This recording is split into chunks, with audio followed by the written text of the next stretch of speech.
មនុស្សកើតឆ្នាំជូតធាតុទឹកពងទេវតាប្រុសមនុស្សប្រុសស្រីណាកើតឆ្នាំនេះទំនាយទាយថាមានចិត្តក្លាហានមោះមុត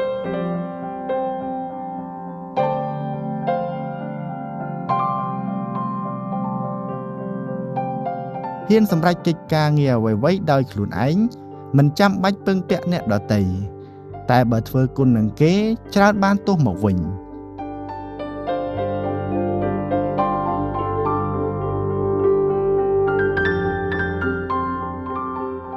ពាក្យសម្ដីចរចាច្រើនពីរោះគប់ចិត្តអ្នកផង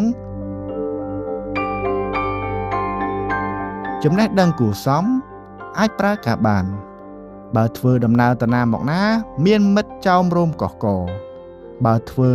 ការងាររាជការនឹងបានបុណ្យស័ក្តិធំនិងមានមន្ត្រីស្រឡាញ់រាប់អានច្រើន